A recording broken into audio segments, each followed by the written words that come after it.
lumipat muna ho tayo ng topic. Ano po?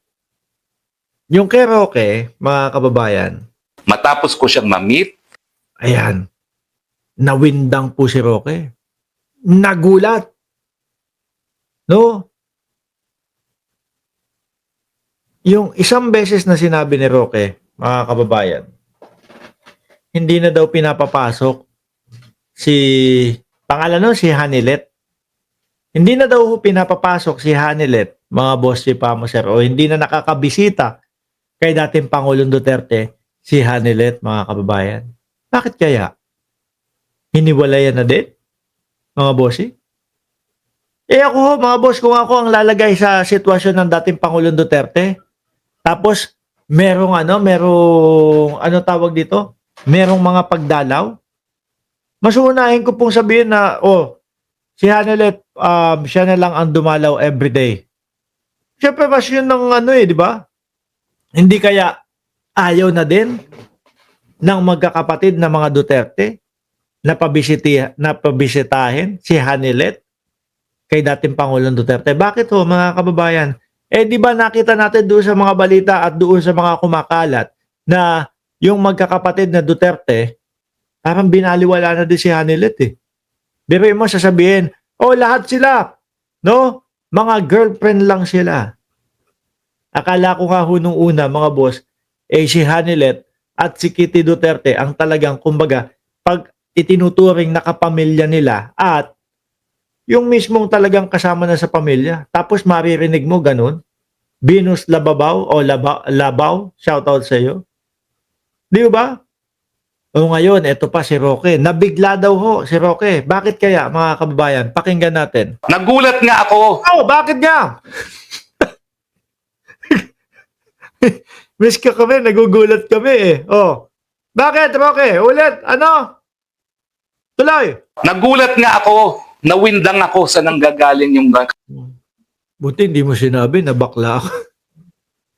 Nagulat si Roque, nawindang. Dito kay kay Kopman. Bakit daw? kanyang mga napakaasim na mga salita. Dahil sa totoo lang, matapos ko siyang ma-meet at makahulubilo siguro ng mga 4 na araw nung kakarating lang namin sa dahig, wala na kaming kahit anong komunikasyon at ni isang salita wala akong binanggit tungkol sa kanya. Kasi nga daw isinasaksak mo na lang daw ang iyong sarili. No? Isinisiksik mo na lang daw ang iyong sarili, Roque. Sabi ni Kopman. At ang utos pa ng dating Pangulong Duterte na ipasabi sa iyo is umuwi ka na daw ng Pilipinas at harapin mo yung kaso mo dahil naghihintay sa iyo si Secretary Boying Remulla. Di ba, mga kababayan, saklap ho nun ha? Bakit po?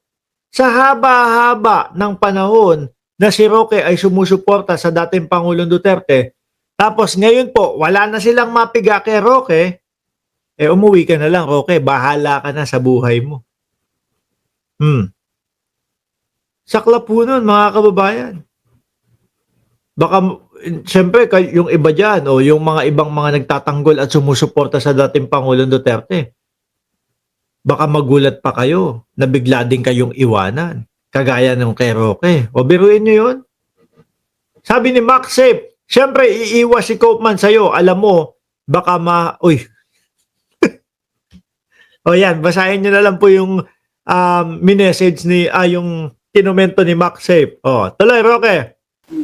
So para ang piring ko ngayon, siguro marami siyang pagsubok at humahanap ng masisisi. Hindi naman ako papayag na akong sisisihin. Kasi daw meron ka pang meron ka pa daw pagkaso-kaso doon sa sa bansa diyan. Dahil hindi nga ako naghimasok dahil ayaw ko masisi kahit ano man ang mangyari. Umpisang-umpisa pa lang ho, mga kababayan, hindi pa napapasok sa loob si dating Pangulong Duterte. Sinasabi na ni Roque, siya ang magiging legal na tagapagtanggol ng dating Pangulo. Sa ICC. May statement po na Ano yung tsura ni Roque dito? Bakit ganito na, Ang dugyot na Ang dungis ng tignan. Iba na, no? Dati kahit papaano nung tagapagsalita o spokesperson no, si Harry Roque, mga kababayan, ng Malacanang, dun kay PRRD, nung dati ho, iba, mamula-mula pa po ang pisngi nito eh. Pero ngayon, tingnan nyo yung itsura na, oh. Wala na. Parang yung isang DDS na, na nakasuhan, na serba ng warrant of arrest. Stress na din ho, oh. Ayon di umano kay Attorney Kaufman na mas gusto na ni dating Pangulong Rodrigo Duterte na bumalik ka lang sa Pilipinas, harapin mo yung mga kaso mo doon. Ano po Ayun ang masakit kay Roque. Biglang itinaboy ho, mga kababayan. reaction niyo doon? Well, unang-una po, no? Nagtataka ako na nabanggit yan ni Mr. Kaufman kasi Kasi yun daw ang sinabi ng dating Pangulo. Yun ang utos. Siguro talagang nakakaabala ka na sa kanila. No? Pinagpipilitan. Kasi mga kababayan, sitwasyon ni Roque wala eh. No way out na ho eh. Wala nang pupuntahan. Bakit? Kasi nga 'di ba, doon sa asylum na hinihingi niya, ang dinadahilan niya, siya ay ginigipit ng gobyerno ng Pilipinas dahil sa pagsuporta niya sa dating Pangulong Duterte. Pagka narinig ho, nalaman ng Netherlands na itinataboy siya ng dating Pangulo. So wala na. Yung ipinaglalaban niya na siya ay ginigipit ng gobyerno ng Pilipinas dahil sa pagsuporta kay dating Pangulong Duterte, sunog na ho yun. Hindi napapaniwalaan ho yun, mga kababayan. Ano ang sunod dyan? Pauwiin na si Roque. I-cancel na yung asylum. No? I-dismiss na yung hinihinging asylum. Kaya talagang ipinipilit at ipipilit at pipilitin ni Roque na maging yun pa din po at nakasuporta pa din po siya sa dating Pangulo, mga kababayan. Para mapagtakpan yung iniwang problema sa Pilipinas na yung dokumento hindi niya maipakita. Dahil pag pinakita niya, baka masabi na, wala naman pala tong dokumento na ito eh. Sinasabi mo may dokumento ka na makakapagpatunay na hindi galing sa Pogo yung pera mo. Isa din ho yun. Kaya ang dahilan kung bakit tumakas si Roque sinabi ni Kong Pulong, wika daw ni Tatay Digong, pag siya'y makalabas, akong unang-unang taong hanapin niya. Nais ko makita niya. Kung makakalabas. Di ba? Kung makakalabas, Roque. Ako dito sa dahig kung siya man ay makakalaya. Pangalawa, pagpasensyahin na po, pero ako po'y may isang salita. Sinabi ko po na hindi ako aalis ng dahig na hindi kasama si Tatay Digong. Hindi. Kaya ito, hindi ho makaalis ng dahig, mga kababayan. Saan pa naman ba siya pupunta? Wala na ho. Baka pag lumabas po ng bansa yan, ng Netherlands, mga kababayan, madampot na yan sa ibang bansa. Kagaya nung nangyari kay Tebes. Pag umuwi naman ho ng Pilipinas, mga bossing, matuturbo ang wet packs nito. Mapapasok sa oblo ito. Kaya no way out to. Kaya talagang ang gagawin na lang ho ni Roque is talagang makisakay. Makisakay at pilitin na kaya po siya ginigipit ng gobyerno ng Pilipinas dahil doon sa pagsuporta niya kay dating Pangulong Duterte. Talagang hindi niya pwedeng bitawan ho yun. Diyan ho nakasalala yung kanyang asylum no? Sabi ni Ram J. Negros, Roque, wala kaming map. Wala din kaming walis tambo. Tindigan ko po yan. Kalat ka rin na nila ako. Gusto nila paalis dito sa dahig, pero hanggang hindi kasama si Tatay Digong. Naku po, si Roque nagpapakaladkad na.